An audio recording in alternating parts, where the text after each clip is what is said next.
আদালতে কন্টেন্ট ক্রিয়েটরদের সঙ্গে পুলিশের ধাক্কাধাক্কি। জুলাই আন্দোলনের সময়কার হত্যা মামলায় গ্রেপ্তার কন্টেন্ট ক্রিয়েটর তৌহিদ আফ্রিদিকে আদালতে তোলার সময় হট্টগোল হয়েছে। সোমবার দুপুরে তাকে এজলাসে তোলার আগে কন্টেন্ট ক্রিয়েটরদের সঙ্গে ধাক্কাধাক্কিতে জড়ান পুলিশ সদস্যরা।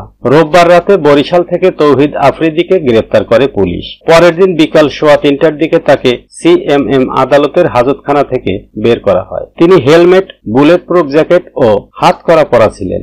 আদালতে তোলার সময় তৌহিদ আফ্রিদিকে ভিডিও করতে, ছবি নিতে সবাই হুমড়ি খেয়ে পড়েন। তাদের সামলাতে বেগ পেতে হয় পুলিশ সদস্যদের। এক পর্যায়ে সাংবাদিক ও কন্টেন্ট ক্রিয়েটরদের সঙ্গে ধাক্কাধাক্কিতে জড়ান পুলিশ সদস্যরা। তৌহিদ আফ্রিদিকে সিঁড়ি দিয়ে সিএমএম আদালতের 7 তলায় নেওয়া হয়। নেওয়ার পথে ভিড়ের মধ্যে তিনি কিছুটা অসুস্থ হয়ে পড়েন। পরে পুলিশ সদস্যরা তার হেলমেট, বুলেট প্রুফ জ্যাকেট ও হাতকড়া খুলে ফেলেন। পরে তাকে পুলিশ সদস্যরা ধরে ধরে আদালতে তোলেন। বিকেল 3:30টার দিকে তাকে নিয়ে এজলাসে পৌঁছায় পুলিশ। আগে থেকেই ঢাকা মহানগর হাকিম সারাহ ফারজানা হকের আদালতে শুনানি চলছিল।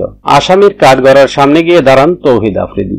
এ সময় এজলাসে হট্টগোল শুরু হয়। হট্টগোলের মধ্যেই মামলার তদন্ত কর্মকর্তা সিআইডির পুলিশ পরিদর্শক খান মোহাম্মদ ইরফান তাকে 7 দিনের রিমান্ডে নেওয়ার আবেদন জানান আদালত।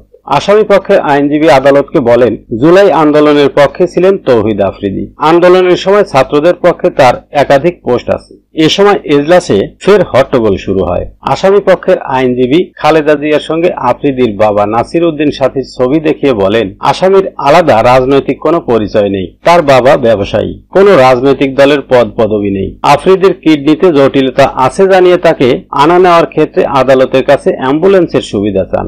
এরপর আদালত তার জামিন না মঞ্জুর করে 5 দিনের রিমান্ডের আদেশ দেন। শুনানি শেষে এজলাস থেকে হাজতখানায় নেওয়ার পথে তৌহিদ আফ্রিদিকে পেটে হাত দিয়ে খুঁড়িয়ে হাঁটতে দেখা যায়। মামলার বিবরণী অনুযায়ী গত বছরের 5 আগস্ট যাত্রাবাড়িতে জুলাই আন্দোলনে অংশ নেন মোহাম্মদ আসাদুল হক বাবু। দুপুর 2:30টার দিকে আসামিদের ছোড়াগুলিতে গুলিবিদ্ধ হন আসাদুল। চিকিৎসার জন্য হাসপাতালে নেওয়া হলে চিকিৎসক তাকে মৃত ঘোষণা করেন। এ সময় গত বছরের 30 আগস্ট যাত্রাবাড়ি থানায় হত্যা মামলা করেন নিহতের বাবা জয়নাল আবেদিন। এতে সাবেক প্রধানমন্ত্রী শেখ হাসিনা সহ 25 জনকে আসামি করা হয়। মামলায় আসামির তালিকায় নাসির উদ্দিন ও তৌহিদ আফ্রিদির নামও রয়েছে।